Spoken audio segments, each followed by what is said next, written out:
Greetings my chess friends, Robbie here, and I had been reading a chess blog, and the blogger was stating that the single most important way for a chess player to improve was by studying the endgame. And one astute contributor retorted that at beginner level and intermediate level, the game is often decided way before the endgame in fact ensues, usually by some positional oversight or some tactical blunder. And I of course wryly had to admit that this was in fact the case, and it has prompted me to make this little chess video here. How to play the opening and how to get an understanding of the middle game simply by looking at the pawn structure. Now let me just reach a position. This of course is the Caro-Kann, and if we play the exchange variation, not that it's important to play the Caro-Kann or the exchange variation, but just to illustrate how we can plan and get ideas according to the pawn structure. And it's likely that the pawn structure may end up something like this. Now just let me take the pieces off for a moment.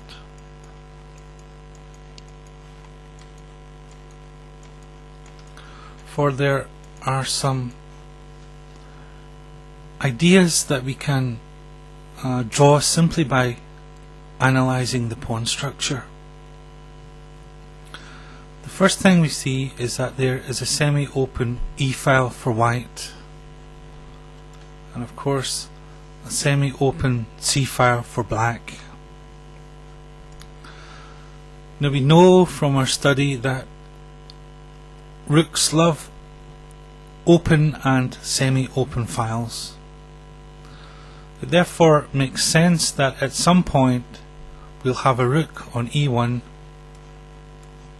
looking along this half-open e-file. And the same can be said for black. It's more than likely that a rook will appear on c1 bearing down the semi-open c-file. It's also self-evident that we have a strong square here on e5, and black of course has a strong square here on c4. Why is the square strong? Well, simply put, this square can never really be challenged by a pawn, because if it is, the e-pawn becomes backwards on a semi-open file, and it's of course fodder for a hungry rook. The same can be said of course for black's strong square here c4. If there was ever a pawn advance here, this pawn here becomes backwards on a half open file, fodder for another hungry rook. So understanding that we have an outpost here from the perspective of white, we can see that this would be an excellent place for a minor piece, perhaps a bishop or a knight. And in black's case, the c4 square becomes an excellent place for a minor piece, a bishop or a knight. There are one or two other ideas associated with the pawn structure also. We can see that our pawns point in the direction of the king side, and generally we will play against the king side from the perspective of white. Of course the opposite is true of black. The pawns here point to the queen side, and it's generally a good idea that we play in the direction of our pawns. Again, if we consider the pawns that have not moved, we can see that on the queen side there is 2, and on the king side there is 3. and it's therefore more unlikely, because there is more pawn cover on the king side, that from the perspective of white we're likely to castle king side. Of course, the same is true for black. There is more pawn cover here. It's more unlikely that black will of course castle on the king side. So these are just some generalities. What about some plans associated with the pawn structure? What we can see from the perspective of white is that we want to avoid this pawn advance, or prevent rather this pawn advance e5, which frees black's game considerably. So that's one idea we want to keep in mind. We want to prevent this move e5. We've of course stated that our pawns look to the king side.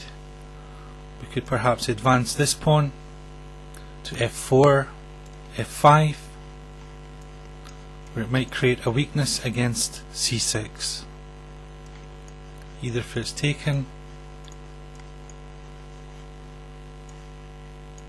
or if we take it like this. So that's a simple idea for white associated with the pawn structure. For black, of course, he has what is termed a minority attack, seeking to create weaknesses against the c pawn. So these are simple plans based on the pawn structure with regard to the pawns. What about the pieces? Well, we can see that it would be a good idea to put a bishop on d3, nestled in behind our pawn structure, where it takes aim at the king side. As we've stated, it's more than likely that we will castle king side, and more than likely that we will have a rook along this, looking along this half-open e-file. Already stated that e5 is an excellent place outpost for perhaps a knight, and our queen's bishop of course could come to f4, where it not only supports the outpost on e5 but prevents any ideas of black playing e5 himself, freeing his game. The queen's knight, which starts on b1, could of course come to d2, where it looks at defending these weaknesses on c4 and e4, and in some cases it might come to f3, where of course it doubly protects this outpost on e5. And the Ice Maiden herself, well, she can come to either b3, putting pressure on these light squares, or she of course can come perhaps to c2, where she supports action against the king side. So these are all good and valid placement pieces, or placements for our pieces with regard to the pawn structure from the perspective of white. Of course, if we look at black, the same can be said. It's more likely black will castle king side. He'll have a rook on c8. He'll try if possible to get a knight to c4. The queen's knight of course could come to d7, where it eyes these weaknesses here, or perhaps could come here where it supports this outpost. The king's knight of course would come to d6, and the queen's knight would probably have been developed either to g4 or f5 prior to locking the pawn structure. And the queen, of course, to help support the outpost or help support this bishop against the white king side. So these are all good piece placements, ideas based on the pawn structure from the perspective of black. And note, we have not learned a single variation.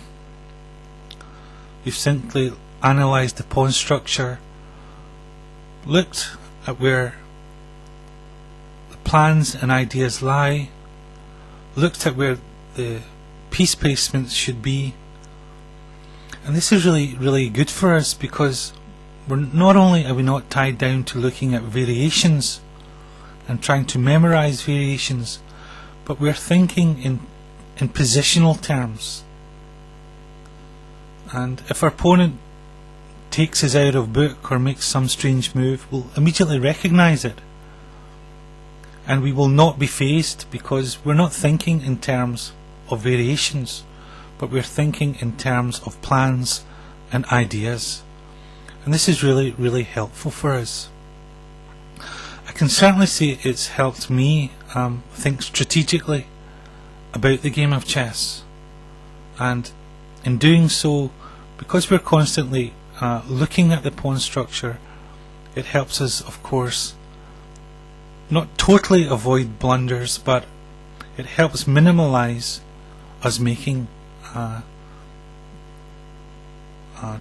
blunders with our pieces. And just further to that, something else that helps us is that we can search master games for this exact pawn structure. It's possible to do that in a database, and we can see where the masters, of course, place their pieces. And just to illustrate that for you, I'll go and get a game, and we can see where the masters place their pieces with regard to this specific pawn structure, and we can weigh it up with our own understanding of where the pieces should go and the plans associated with this particular pawn structure. Now here's a game, one of my favourite players, Robert J. Fischer against Tigran Petrosian, and it features this pawn structure that we have been talking about. And please note where Fischer places his pieces. Begins with e4, c6, d4, d5, and we have the exchange Caro-Kann. Bishop d3. We already noted that this is an excellent place for the bishop. Knight f6 was played, and here we have the beginnings of the pawn structure that we discussed. Knight f6. Of course, bishop f4 by Fischer. He wants to prevent, of course, the move e5, as we've already discussed. Bishop g4, and here the queen goes up to b3, where it menaces this b pawn. Petrosian played knight a5, and the queen went back, but of course already we have discussed there's a good square for it on c2. And here we have the exact pawn structure that we looked at. Knight f3, where this knight, of course, is coming to the outpost on e5.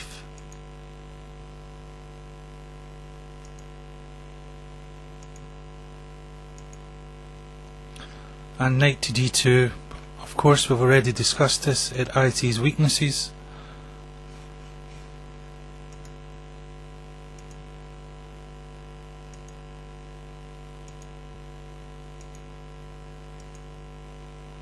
And now the knight goes to the outpost on e5, as we have already, of course, discussed.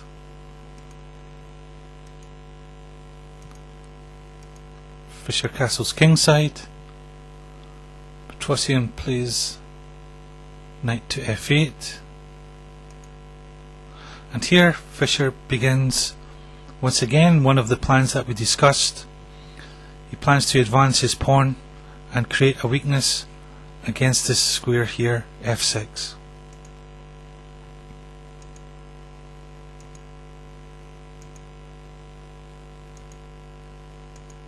And there you have it.